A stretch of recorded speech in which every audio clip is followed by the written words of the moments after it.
2011년도 문제 풀어보도록 하겠습니다. 자, 다음은 1차 함수 단원에 나오는 문제와 풀이이다. 자, 수학적 모델링 관점에서 볼 때, 자, 지금 키워드가 바로 수학적 모델링이라는 것을 우리가 파악을 할 수 있겠습니다. 자, 이때 이 풀이에 대한 설명으로 옳은 것을 보기에서 먼저 고르라 했습니다. 자, 그럼 보기랑 이 지문을 보기 전에 우리는 수학적 모델링에 대해서 파악을 하고 가겠습니다. 자, 수학적 모델링이라는 것은 어떤 것을 의미할까요?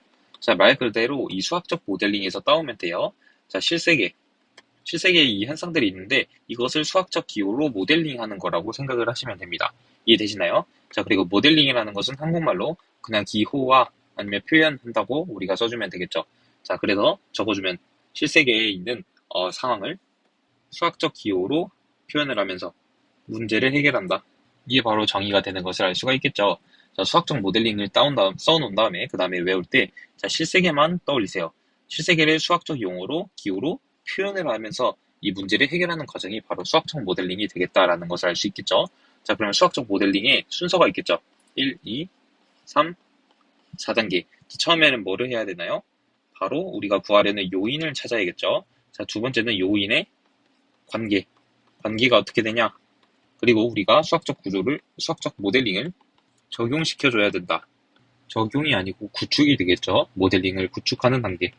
자, 그리고 세 번째가 이 수학적 모델링을 적용, 분석하는 단계가 된다라는 것을 알 수가 있겠죠. 적용이랑 이 분석하는 것은 수학적 분석을 하는 것은 바로 문제를 풀어준다라고 생각을 하시면 돼요. 자, 네 번째는 그리고 결과를 재해석, 결론을 도출. 자, 이렇게 되는 것을 알 수가 있어요. 자, 첫 번째로 요인을 찾고 그리고 요인의 관계를 찾고 수학적 모델링으로 구축한다. 수학적 모델링으로 구축한다는 것은 변수를 잡고 수학적인 용어, 뭐 A 플러스 B는 C 이렇게 세워준다는 거죠. 그리고 이렇게 세운 것을 우리는 적용, 분석을 해서 바로 풀어준다. 풀어준 다음에 결과를 해석하고 결론을 도출하게 되겠다라는 것을 알 수가 있겠습니다. 자, 그러면 우리가 수학적 모델링을 하는 이유가 있을 거 아닙니까? 왜 하는지 시사점을 우리가 배울 수 있겠죠. 바로 수학과 실생활을 연결하는 태도를 기를 수 있죠.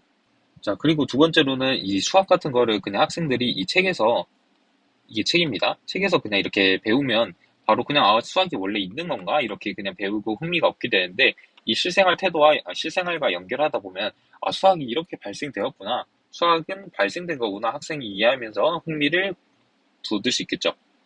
자, 그래서 이렇게 됐고 우리는 그러면 이제 문제 한번 보기 먼저 보도록 할게요. 자, 실세계 상황을 수학적 문제로 단순화시키는 활동이 포함되어 있다. 자, 수학적 모델 내에서 찾은 해를 해석하는 활동이 되어 있다. 자, 모델을 탐색하고 수정하는 활동이 포함되어 있다. 자, 이것을 볼게요. 자, 기획을 먼저 보면 실세계 상황을 단순화시키는 활동이 지금 포함되어 있다고 하죠. 자, 이것은 바로 이 수학적 모델링으로 구축을 해주는 단계가 되겠다라는 것을 알 수가 있겠죠.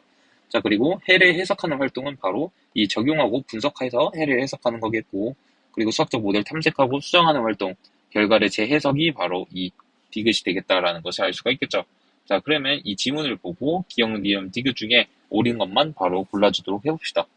문제를 먼저 보도록 할게요. 자, h는 마이너스 0.8, a 플러스 176인 관계식이 있고, 자, 신체 나이가 15에서 20세가 되었을 때, 자, 우리가 구하는 것은 뭐냐면 바로 이 한계 심장박동수의 변화를 구하는 과정을 구하고 있는 거죠.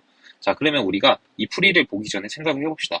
자, 첫 번째, 기억으로 실생의 상황을 수학 문제로 단순화하는 활동이 포함되어 있다는 것은 수학적 모델로 구축을 해야 되니까, 우리는 15부터 20이 해야 되니까, 우리는 뭐 15, x, 20을 뭐 이 사이에 있는 나이로 두겠다.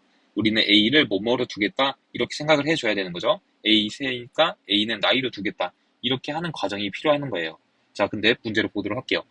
자, 보면 풀이를 보면 a는 15를 대입하면 자, 바로 왜 이 단순화시키는 활동, 즉 모델링 구축하는 활동이 들어가지 않고 바로 이 문제를 푸는 활동이 시작됐죠. 그렇기 때문에 우리는 단순화시키는 활동이 포함되지 않았다라고 우리가 파악을 할 수 있어요. 이해되셨죠?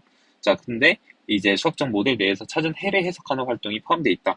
자, 얘가 지금 해를 찾고 있고 해를 찾았으니까 15부터 20세가 되었을 때 운동 중 분당 최대 한계 심박수는 4만큼 감소한다고 이 해를 해석하는 활동은 포함되어 있겠죠. 자, 그래서 니은은 맞겠죠. 자, 그러면 디귿은 당연히 없다라는 것은 일단 알 수가 있는데 왜 없는지 한번 보도록 하겠습니다. 자, 수학적 모델을 탐색하고 수정하는 활동이 포함되어야 되는데 이 학생은 지금 해를 해석만 하고 또 이제 탐색하고 그리고 탐색하려면 만약에 지금 15부터 20세인데 예를 들어 탐색하는 활동이 있었으면 예를 들어 한 25세부터 30세였으면 바로 최대 한계 심장 박동수가 얼마가 될까? 이런 수정하는 활동이 있었으면 바로 디귿도 참이 되겠죠. 자, 그러나 이 학생은 지금 이 수학적 모델링을 구축하는 단계가 없고 바로 적용시키는 단계만 있고 결론을 재해석하는 것도 없기 때문에 바로 기억 디귿은 없고 니은만 있다라는 것을 우리가 파악을 할 수 있겠습니다.